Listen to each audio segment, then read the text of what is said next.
ہم قائل نہیں ہیں وہ والی شہادت بیان کرنے کے جس میں کہتے ہیں ہائے حسین تو سکینہ تو زینب. ہمارے بزرگوں نے ہمیں یہ سبق ہمارے بزرگوں نے ہمیں بتایا کہ امام حسین کی شہادت اس طرح بیان کرو کہ نوجوانوں میں جذبہ جہاد پیدا ہو, عورتیں صبر کا پہاڑ بن جائیں.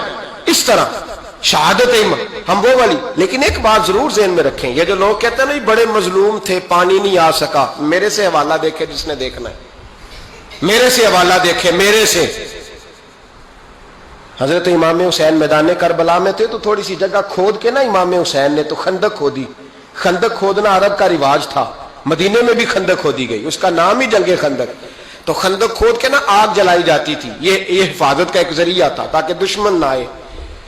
تو امام حسین نے اپنے خیمے کے سامنے خندق کھود کے اس میں آگ جلائی تاکہ پردہ رہے, عورتوں کے پاس کو دشمن نہ آئے. تو ایک شخص سامنے کھڑا ہو کے کہنے لگا حسین تو نے دنیا میں ہی آگ جلا لی ہے. معاذ اللہ ثم معاذ اللہ. کہنے لگا آگے تو آگ ملے گی, یہاں جلا لی ہے. تو امام حسین کہنے لگے میں حکم دیتا ہوں آگ کو کہ تجھے ابھی پکڑ لے. لوگ کہتے ہیں مظلوم تھے, میں حکم دیتا ہوں آگ کو تجھے ابھی پکڑ لے. یہ لفظ امام حسین نے کہے. میں 3 کتابیں تو میری لائبریری میں ابھی ہیں جن میں حوالہ ہے, 3 کتب سے, اور آج کل پرسوں کی کتاب نہیں, سینکڑوں سال پرانی. جب کہا نا میں حکم دیتا ہوں تو وہ آدمی گھوڑے سے نیچے گرا, گھوڑے سے نیچے گرا, اور گھوڑے کی رکاب کے اندر اس کا پیر الجھا. گھوڑا ڈر کے اتنا دوڑا کہ جا کے اس آدمی کو آگ میں پھینک دیا. امام حسین کے سامنے جل کے مر گیا. یہ حسین ابن علی ہے. یہ ابھی حکم دیتے تو فرشتے ابھی آ جاتے, یہ ابھی بات کرتے تو ساری دنیا کی فوجیں ابھی اکٹھی ہو جاتی, یہ ابھی حکم دیتے تو ابھی آ جاتے. اور سنو, اگر جناب اسماعیل کے لیے دمبا آ سکتا ہے تو وہ تو حضرت ابراہیم کے بیٹے تھے, اور یہ تو مصطفیٰ کی اولاد ہے, ان کے لیے کیا کچھ نہیں ہو سکتا. لیکن امام حسین نے پسند کیا تھا کربلا کے جہاد کو, اس کو پسند کیا تھا مولا علی نے, وہ اپنی پسند پہ تھے.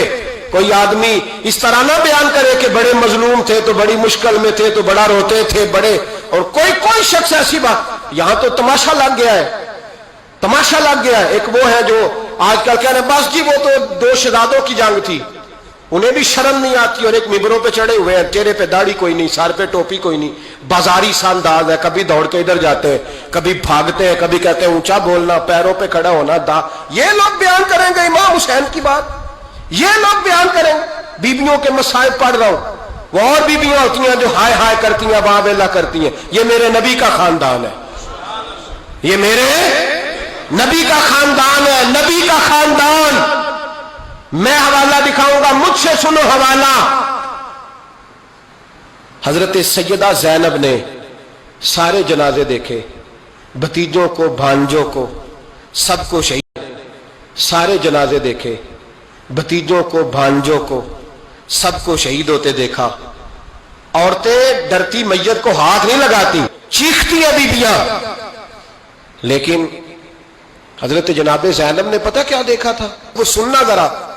امام حسین کی لاش مبارک کربلا میں پڑی تھی, اور امام حسین کا سر کاٹ کے نیزے پہ چڑھایا گیا تھا, اور وہ بیبیوں کے سامنے خالی سر چڑھ رہا تھا, اور سینکڑوں میل کا سفر کر کے دمشق کے بازاروں سے گزرتا وہ سر گیا. آج میں سر کی بات نہیں کرتا, سر کی. آپ مرد ہیں, جوان ہیں سارے, یہاں کسی کا کٹا ہوا ہاتھ پھینک دیا جائے نا, ہاتھ تو لوگ چیخے مار کے دوڑ جائیں گے. بلکہ ہاتھ تو دور رہا, کسی کی انگلی کاٹ کے یہاں پھینکی جائے تو لوگ چیخے مار کے مرد دوڑ جائیں گے. لیکن کٹا ہوا سر دیکھا, لاشیں دیکھے. یزید کا دربار آیا, بی بی صاحبہ کو نا ایسے عورتوں نے اپنے حالے میں لیا ہے. سیدہ زینب وہاں بیٹھ گئیں.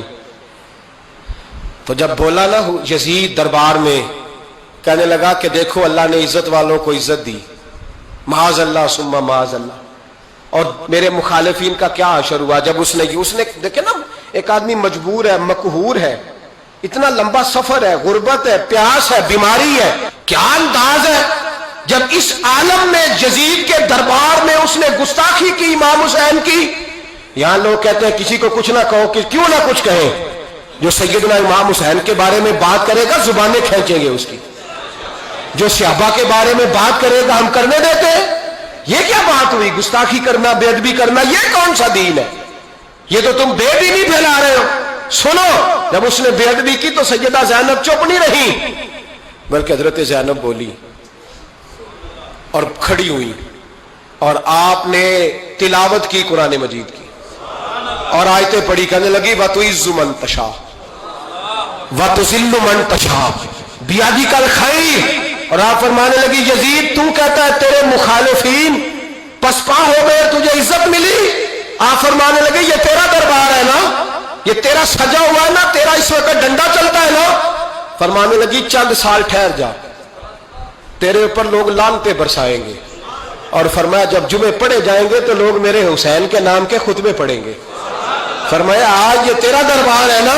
حضرت نعمان بن بشیر صحابی رسول تھے, وہ کہتے ہیں میرے قریب ایک نابینا صحابی بیٹھا تھا, سنو سنو حوالہ میں دکھاؤں گا.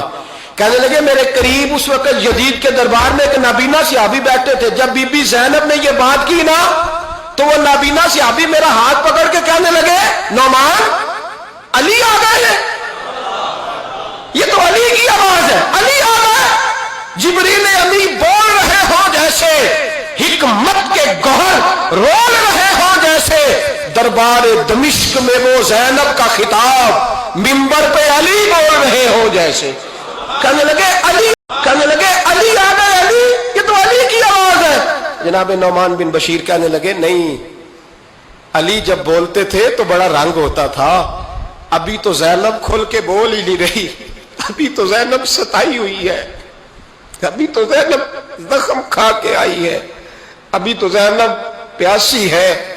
کاش زینب تر و تازہ ہوتی تو زینب خطبہ پڑھتی تو علی کی طرح گرجدار آواز نکلتی. یزید کے محل کانپتے, جبریل امی بول رہے ہوں جیسے, حکمت کے گوہر رول رہے ہوں جیسے, دربار دمشق میں بی بی زینب کا خطاب منبر پہ علی بول رہے ہوں جیسے. وہ مسکینوں کی طرح منتیں نہیں کر رہے تھے, ہائے پانی ہائے پانی ان کا مزاج ہی نہیں تھا, بلکہ وہ دلیر لوگ تھے, دلیر, اور بر موقع بر محل بولتے تھے. یزید آیا دربار میں, جب یہ سارا قافلہ وہاں پہنچا تو یزید دربار میں آیا, اور جب وہ دربار میں آیا تو بادشاہوں کا طریقہ ہے, گاڑیاں, اب ہمارے بادشاہوں نے روٹر والی گاڑیاں رکھی ہوئی ہیں, وہ یوں یوں چلتی ہیں, شور ہوتا ہے پیچھے. اس زمانے میں کہا جاتا تھا با دبا ملاحظہ ہوشیار, پیچھے ہٹ جاؤ پیچھے ہٹ جاؤ, نعرے لگنے لگے. تو یزید کا ایک ناخلف بیٹا امام زین العابدین سے کہنے لگا تیرا باپ کہاں ہے, دیکھ یہ میرے باپ دادا کے نعرے, دیکھ میرے باپ کے نعرے, تیرے کدھر ہے. ابھی یہ بات شروع اس نے کی تھی کہ دمشق کی جامع مسجد میں زور کی اذان ہو گئی, اور جب مؤذن نے کہا نا اشہد ان محمد رسول اللہ, تو امام زین العابدین اس کا ہاتھ پکڑ کے کہنے لگے یہ میرے نانا کے نعرے لگ رہے ہیں, اگر تیرا ہے تو بتا, یہ میرے نانا کے نعرے ہیں. اور فرمایا تیرے باپ کے 2-2.5 سال لگیں گے, میرے نانے کے قیامت کے بعد بھی لگیں گے, میرے نانے کے نعرے قیامت کے یہ لگتے رہیں گے, لگ رہے ہیں اور لگتے تھے اور لگتے رہیں گے. میرے بھائی یاد رکھو, دلیری, ہمت, پہلی بات ان سے پیار کرنا ہے, دوسرا ان کی ہمت, ان کا مقام دلیری کرنا ہے, ان کا کام ہمت کرنا ہے, ان کا کام ڈٹ جانا ہے. کمزوری دکھانا اہل بیت کا طریقہ ہوتی. حضرت عباس کے بازوؤں میں درد ہوتی, جناب زینب پھر پریشان ہوتی ہیں کہ ہم تو اس بے حیائی کے خلاف لڑے اور امت ابھی یہ گند کر رہی ہے. جو چوکوں میں کھڑا ہوتا ہے نا عورتوں کو تاڑتا ہے, وہ یزید کے طریقے پہ عمل کرتا ہے. یہ دلائل ہے, آپ سوچ لیں, اندازہ کر لیں کہ ہم نے کس جماعت میں کھڑے ہونا ہے. اس لیے گند سارا نکالیں. امام حسین کا ایک پیغام آج اپنانا بڑا ضروری ہے. امام حسین نے سر سجدے میں کٹایا اور قرآن کی تلاوت نیزے کی نوک پہ بھی جاری رہی ہے. اس لیے آج کم از کم 10 نفل امام حسین کی سنت سمجھ کے ضرور پڑھیں گے انشاءاللہ. جنہوں نے روزہ رکھا ہے بڑا اچھا کیا ہے, چلو جو نہیں رکھ سکے پھر بھی نفلی ہے, کوئی فرض نہیں. کم از کم 3 دفعہ سورت یاسین کی تلاوت آج ضروری ہے امام حسین کے لیے. کریں گے انشاءاللہ تعالی. اگر وہ نیزے کی نوک پہ پڑھ سکتے ہیں تو آپ ان کی خاطر بھی تو پڑھ ہی سکتے ہیں نا. تو بہت ضروری کام آج نفل پڑھنا ہے, اور بہت ضروری کام آج قرآن پڑھنا.